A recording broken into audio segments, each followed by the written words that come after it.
नमस्कार, घरगुती रेसिपी या चॅनलमध्ये तुम्हा सर्वांचं स्वागत आहे. तर आज आपण आप्पे पात्रात अंडी टाकून अतिशय भन्नाट आणि पौष्टिक अशी प्रोटीनयुक्त रेसिपी बनवणार आहोत. चला तर मंडळी, आज आपण काय बनवणार आहोत ते बघूयात. आजचा व्हिडिओ कुठेही स्किप न करता शेवटपर्यंत नक्की पहा. रेसिपी झटपट होणारी आहे, तर वेळ न घालवता आपण रेसिपीला सुरुवात करूयात. तर सर्वात आधी मी इथे काही भाज्या घेतलेल्या आहेत, जसे की कांदा, कोथिंबीर, टोमॅटो. तुम्हाला हवे तर तुम्ही इथे हिरवी मिरची सुद्धा घेऊ शकता. तर इथे मी कांदा चिरून घेतलेला आहे. तर कांदा चिरून झाल्यानंतर टोमॅटो देखील चिरून घेणार आहे. तर पहा, भाज्या शक्य तितक्या बारीक करून घ्यायच्या आहेत. कांदा चिरून घेतल्यानंतर मी टोमॅटो चिरून घेत आहे. टोमॅटो चिरून झाल्यानंतर बघा, सोबत ही कोथिंबीर चिरून घेतलेली आहे. तर आपण भाज्या इथे खूपच बारीक चिरून घेतलेल्या आहेत. तर पहा, कांदा, टोमॅटो आणि कोथिंबीर तीनही भाज्या आपल्या इथे चिरून झालेल्या आहेत. तर भाज्या चिरून झाल्या की आपल्याला इथे 3 अंडी घ्यायची आहेत. तर आता ही 3 अंडी आपण एका मिक्सिंग बाउल मध्ये व्यवस्थित प्रकारे फोडून घेऊयात. तर तीनही अंडी आपण व्यवस्थित अशी फोडून घेतलेली आहे. तर या पद्धतीने मी अंडी फोडून घेत आहे, जेणेकरून अंड्याचे कवच आतमध्ये पडणार नाही. तर आपले तीनही अंडी इथं फोडून झाल्यानंतर आपण ज्या चिरलेल्या भाज्या आहेत त्या यामध्ये घालणार आहोत. तर पहा, तीनही अंडी आपली इथे फोडून झालेले आहेत. तर काही भाज्या आपण चिरलेल्या आहेत त्या सर्व अंड्यांमध्ये टाकून घ्यायचे आहेत. तर पहा, कांदा, कोथिंबीर आणि टोमॅटो आपण तीनही भाज्या अंड्यांमध्ये घालून घेतलेल्या आहेत. यानंतर आपण यामध्ये काही मसाले घालणार आहोत. तर पहा, भाज्या टाकून झाल्यानंतर आपण मसाले घालणार आहोत. तर थोडीशी हळद, चवीपुरते मीठ आणि थोडी लाल तिखट घालणार आहोत.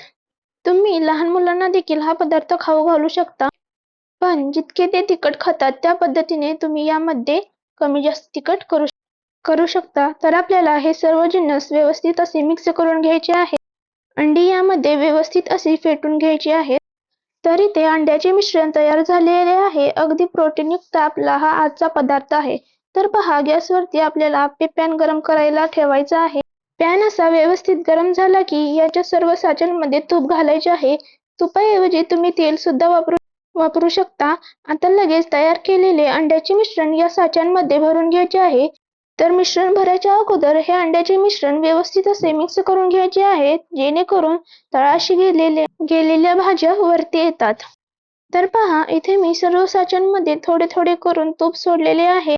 पहा, तूप सोडल्यानंतर आपल्या अंड्याचे मिश्रण थोडे थोडे करून या सर्व साच्यांमध्ये भरून घ्यायचे आहे.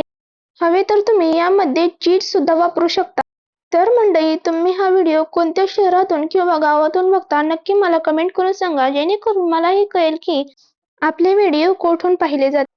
तर पहा, एक एक करत मी सर्व साच्यांमध्ये अंड्याचे मिश्रण घालत आहे. तर आपण गॅस मध्यम ठेवायचा आहे. तर चला, मध्यम गॅसवरती आपण हे आप्पे 3-4 मिनिटे भाजून घेऊयात. तर पहा, साच्यांमध्ये मिश्रण घालून झाल्यानंतर आपण झाकण ठेवणार आहे. झाकण ठेवून 2-3 मिनिटे हे आप्पे व्यवस्थित असे भाजून घेतलेले आहेत, बघू शकता.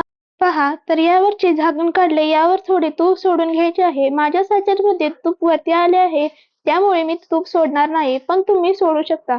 आता हे आप्पे पलटी करून घ्यायचे आहेत.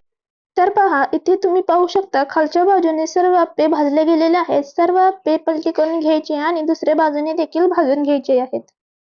पहा, गॅस मिडियम ही ठेवा, जेणेकरून आप्पे करपले जाणार नाही. तर पहा, इथे सर्व आप्पे आपण पलटी करून घेऊयात. अंड्यांपासून तुम्ही ऑमलेट तर बनवलेच असेल, पण असे आप्पे बनवून दिले ना तर लहान मुले सुद्धा आवडीने खातात आणि खायला सुद्धा खूपच भारी वाटतं. तुम्ही सुद्धा असा पौष्टिक नाश्ता नक्की बनवून पहा. तर पहा, सर्व आप्पे पलटून घेतलेले आहेत आणि दुसऱ्या बाजून सुद्धा भाजून घेतलेले आहेत, बघू शकता. तुम्ही सुद्धा अंड्याचा हा व्हिडिओ नक्की बनवून पहा. अंड्याचे आप्पे नक्की बनवून पहा. आजचा व्हिडिओ तुम्हाला कसा वाटला हे मला कमेंट मध्ये नक्की कळवा. जर का ही रेसिपी थोडी सुद्धा तुम्हाला आवडली असेल तर एक लाईक नक्की करा. तर आपल्या व्हिडिओमध्ये मी खूप साऱ्या पौष्टिक अशा रेसिपी अपलोड करत जाईन, तुम्ही नक्की सर्वांनी पहा. तर पहा, आपले अंड्याचे आप्पे तयार झाले आहेत. तर मी ते एक फोडून दाखवते. तर आप्पे आतमधून छान असे भाजले गेलेले आहेत. तर तुम्हाला एक विनंती आहे, आपल्या चॅनेलला लाईक करा, शेअर करा आणि सबस्क्राईब करा. सोबतही बेल आयकॉन देखील प्रेस करा, जेणेकरून माझ्या नवनवीन व्हिडिओचे अपडेट्स सर्वात आधी तुमच्या मोबाईलवरती येतील. तर हे आप्पे तुम्ही सॉस सोबत किंवा असेच खाऊ शकतात. असेच खाल्ले तरी खूप छान आणि मस्त लागतात. तर पहा, आपली मराठी चॅनेलला म्हणजेच घरगुती रेसिपीला नक्की सबस्क्राईब करा. चला तर भेटूया पुढच्या भन्नाट अशा रेसिपीमध्ये. तोपर्यंत चॅनेलला सबस्क्राईब करा. धन्यवाद.